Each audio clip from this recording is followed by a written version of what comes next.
Kenapa bisa terjadi itu masalah rivalitas kayak gitu ya? Pernah nggak ketemu rival di tengah jalan atau bahkan pernah sampai bentrokan di tengah jalan tuh? Pernah nggak tuh? Harapannya buat Persis Solo ke depan Mas gimana nih?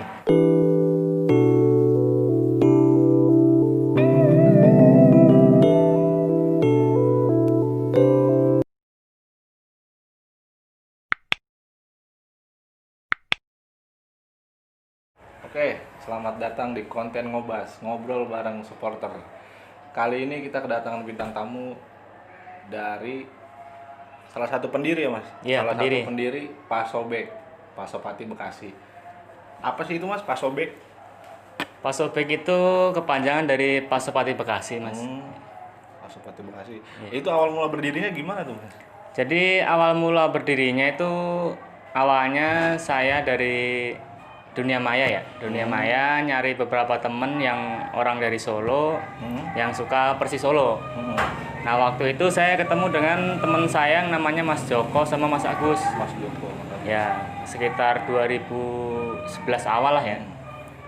Nah, waktu itu saya undang beliau waktu itu saya masih ngontrak sih ya. Hmm, Jadi saya undang ke kontrakan saya, kita buat sharing-sharing masalah Persis Solo tentang Pasopati juga. Nah, di situ ada timbul keinginan Mas, keinginan bahwa kita di sini ada Pasopati nih, kebetulan belum ada korwilnya, yaitu koordinator wilayah kan ya. Jadi buat kita kumpul-kumpul kan, buat kita nanti cari teman sesama Pasopati ya, sama pencinta Persis Solo. Nah, seperti itu. Jadi awal mulanya seperti itu.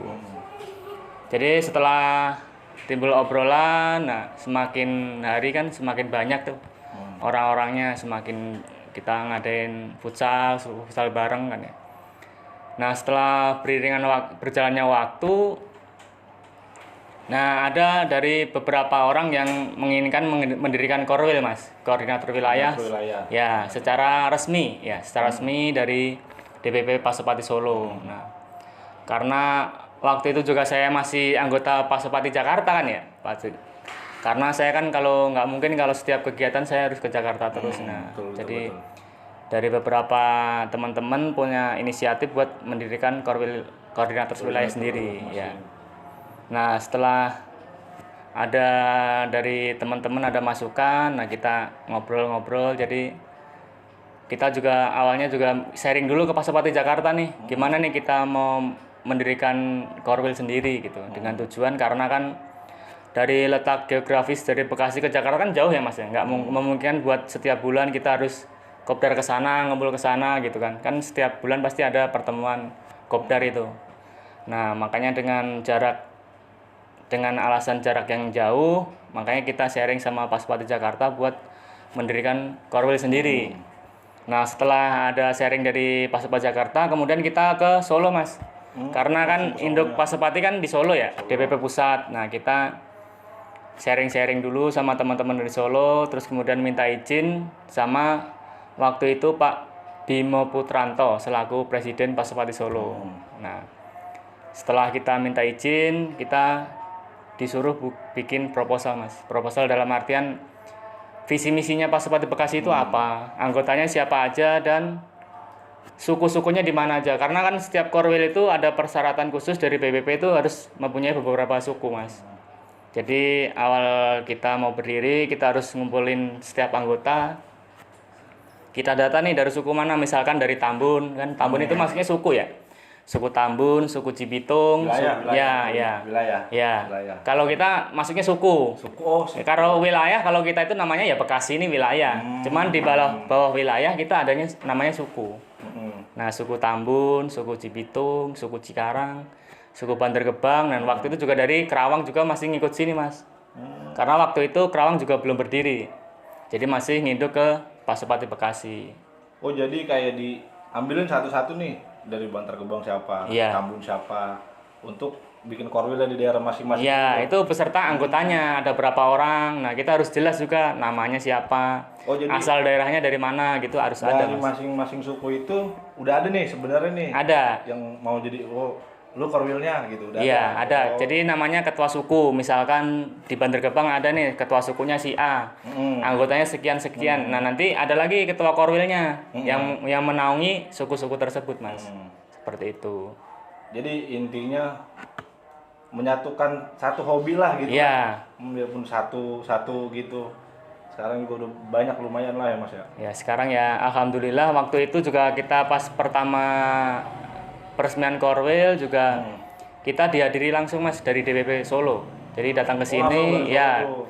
Ya kita undang dari BPP buat meresmikan ke sini. Waktu itu kita peresmian di Rumah Makan Dapur Timbel di Tegal Gede, Cikarang. Nah, di situ dihadiri waktu itu sama Menhankamnya Pak Supati, Pak Iwan Walet.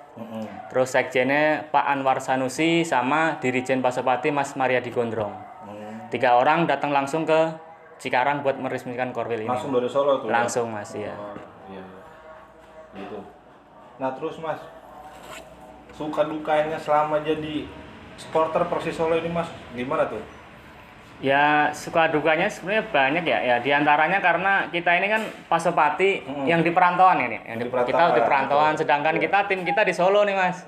Nah itu tuh yang jadi Nah pertanyaan itu tuh. jadi pertanyaan yang jadi kendala itu karena kita kan setiap laga home Persis itu kita itu jadi away gitu. Iya. Ya dalam artian mainnya di home di Solo, cuman Stadion jaraknya Manahan kita tuh. jauh ya. Makanya home rasa away itu yang sering kita lakukan seperti itu. Nah belum juga kalau misalkan kita udah nonton jauh ya di luar home nih, di luar Solo misalkan ya, kan kita beberapa waktu udah pernah juga ke Rembang, ke Kudus juga udah pernah.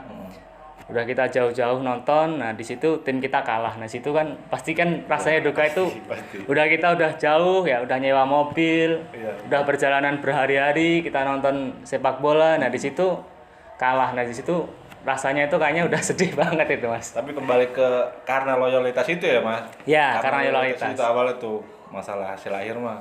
Ya gimana nanti lah, pokoknya ngehadirin Persis Solo main lah gitu, tanding gitu. Pokoknya. Iya, karena loyalitas kan memang kita itu sebenarnya nonton Persis Solo aja udah ada kepuasan tersendiri Mas. Jadi untuk menang dan kalah itu ialah bonusnya. Kalau menang ya alhamdulillah, kalau kalah ya emang mungkin belum waktunya kan seperti itu. Tapi dari Pak Sobek sendiri ini gimana Mas? Kalau misalnya tanding nih, mau di home atau away gitu, tetap berangkat nih? Atau perwakilan aja apa gimana gitu? Kalau Pak Sobek itu karena di sini kan kita rata-rata mayoritas itu kan karyawan perusahaan ya, karyawan buruh pabrik lah ya Mas ya. Jadi kalau mainnya itu di hari weekend, hari libur, nah pasti kita seringnya mengadakan tour resmi Mas. Misalkan main di Kudus misalnya. Di Kudus itu main di hari Minggu. Nah, pasti kita ada koordinasi dulu siapa yang berangkat. Nah, kira-kira kalau memang kuotanya itu lebih dari satu mobil kecil lah ya, kita adakan away resmi. Cuman kalau di hari kerja ya pasti 1-2 orang pasti ada Mas. Pasti setiap laga itu pasti ada. Cuman bedanya karena kita pas nggak libur ya kita paling cuma 1-2 orang perwakilan pasti ada. Berarti dari Pak Sobek sendiri kalau Persis Solo main itu tanding, berarti ya ngeberangkatin orang terus tuh Mas? Atau gimana? Kalau setiap Persis Solo main itu sering berangkat Mas. Ya. Kita juga beberapa AWC di Pontianak ya. Di Pontianak, Kalimantan itu ada yang berangkat Mas.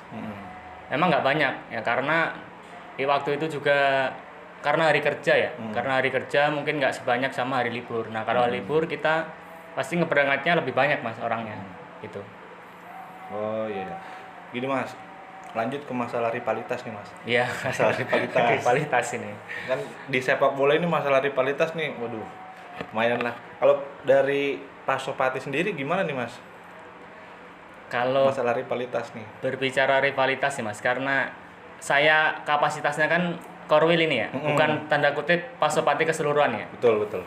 Ya pasti kalau namanya supporter itu pasti yang di elit-elit ya, yang di pengurus itu pasti ingin perdamaian. Nah, iya itu Mas, benar. Nah, cuman kalau saya berbicara masalah korwil ini Mas, karena kita kan di perantauan ini ya.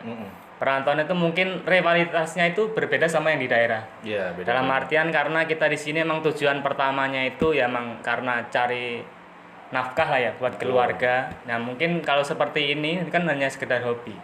Beda kalau di daerah mungkin kan ya dia kerja di situ, hidup di situ, lihat rival pasti kan langsung berontak jiwa jiwa supporternya Mas. Jadi kalau di sini emang kita di perantauan itu Pasupati Bekasi itu inginnya ya sama semua supporter itu ya berangkulan Mas, berangkulan dalam artian ya kita pengennya itu silaturahmi dengan baik. Kecuali memang karena kita ya diusik lah ya. Siapa sih kalau kita yang diusik nggak akan ini kan nggak akan terima kan, pasti seperti itu. Iya.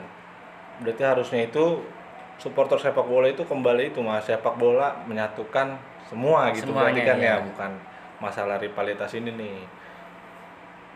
Kenapa bisa terjadi itu masalah rivalitas kayak gitu ya Mas, atau karena emang sudah doktrin dari sananya gitu atau gimana gitu? Wah, ono nih, wah dia musuh kita nih, supporter nih, atau gimana tuh?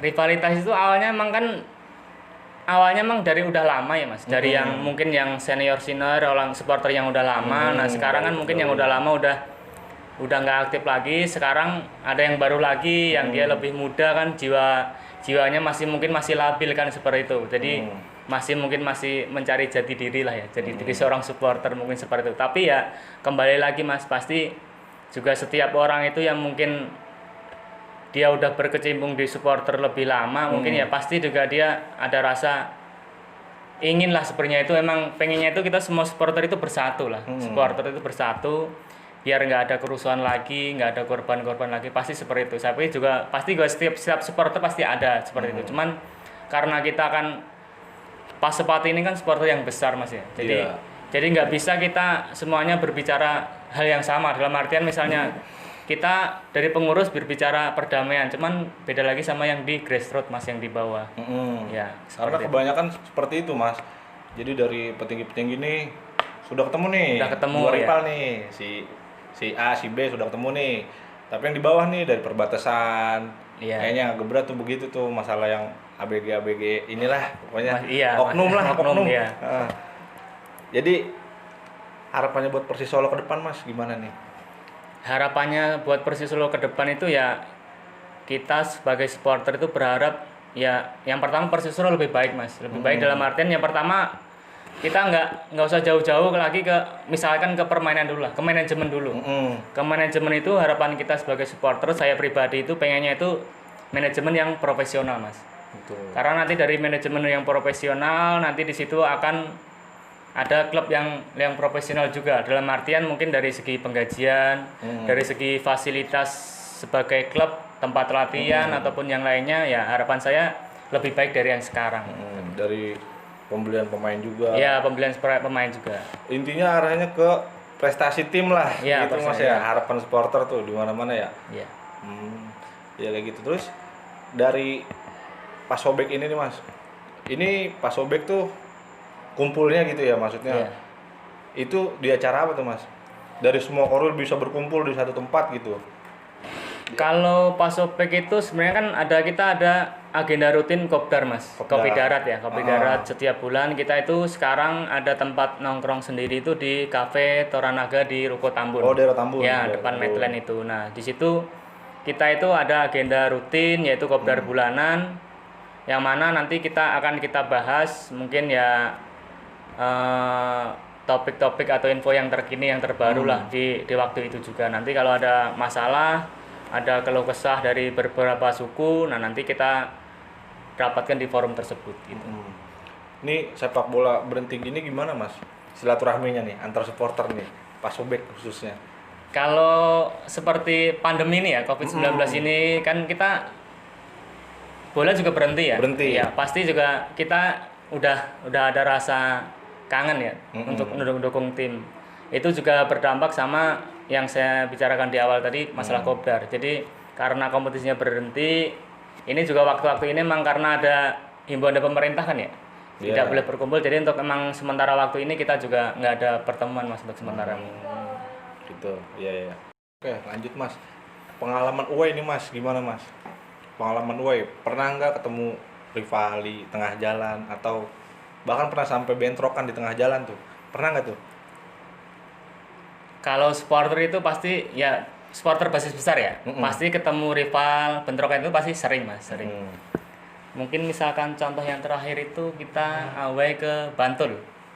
Bantul. Waktu itu Persiba lawan Persiba, Persis. Persiba. Yang notabene waktu itu juga Stadion Sultan Agung Bantul ya. Itu masih home base-nya tim rival juga. Nah, kebetulan kita away ke situ, yang kita tuju transit saat itu juga kampungnya itu kampung rival, Mas. Oh. Iya. Kita juga ketahuan juga kalau kita itu Pasopati datang ke kampungnya. Nah, waktu itu ya karena kita bertamu kan ya, pasti kan ya biar nggak timbul masalah ya kita harus sopan kan ya. Yang pasti kita juga di situ kita sopan. Kita juga waspada juga, Mas. Waspada karena kan emang kita udah di daerahnya rival. Ya kita jaga-jaga yang hal-hal yang tidak kita inginkan. Ya seperti itu. Itu kalau away misalnya nih Mas, ada himbauan nih buat gak pakai atribut, itu gimana? Itu ada nggak sih Mas kayak gitu tuh? Kalau Pasopati sering ya, sering itu dilarang pakai atribut itu sering, emang sering. Cuman karena ya kita semaksimal mungkin buat mengikuti aturan yang telah ditetapkan, Mas. Yang penting asalkan kita bisa hadir ke stadion dukung tim itu udah kebanggaan tersendiri ya. Seperti itu. Jadi walaupun tidak pakai atribut ya kita nggak masalah. Oh. Terus lanjut ke kegiatan dari Pasobek sendiri Mas, ada apa sih Mas di dalam Pasobek tuh kegiatannya?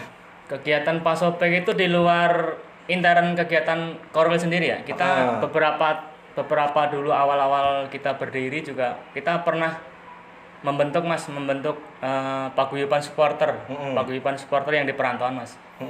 Jadi waktu itu emang kita inisiasi dari Pasopati Bekasi, kemudian kita juga mengundang beberapa supporter ya buat sharing. Nah, akhirnya ada kesepakatan buat bikin komunitas silaturahmi antar supporter, Mas. Jadi waktu itu kita namanya itu Satu Indonesia Satu di situ. Satu Indonesia Satu. Berarti itu cuma bukan hanya Persis Solo aja berarti ya Mas, bukan hanya Pasobek aja ya, dari beberapa supporter tim lain gitu juga berarti. Iya, bukan Mas. Jadi di situ ada beberapa supporter yang tempat tinggalnya di daerah Jabodetabek, Mas. Jabodetabek. Jadi ada yang pertama dari kita sendiri Pasopati Bekasi, ada Lanus Mania Cilacap, ada Panzer Biru Semarang, ada Braling Mania Purbalingga, ada Bumi Mania timnya Persa Kebumen ya. Ada Saminista, Blora, terus banyak lagi Mas. Ada Simolodro juga banyak, ada Slemania, banyak Mas di situ.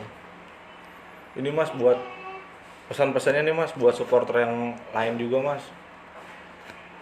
Mau sampai kapan gitu ada bentrokan kayak gini gitu, pesan-pesannya tuh buat ini tuh. Kalau bisa stop lah gitu. Ya pesan-pesannya dari saya sih, dari saya ya kita harus berpikir panjang Mas, dalam artian di luar klub kita kan masih ada timnas Indonesia ya. Timnas Indonesia dalam artian ya kalau kita berpikirnya kerusuhan terus Mas, yang pertama pasti kan merugikan tim kita sendiri. Yang kedua ya kalau kita kerusuhan terus saat kita dukung timnas, kita bawa atribut masing-masingnya juga nggak enak juga kan ya di situ. Makanya harapan dari saya Mas untuk masalah kerusuhan ini ya sebisa mungkin Mas, yang pertama kita kurangin dulu. Kita kurangin dulu kerusuhan.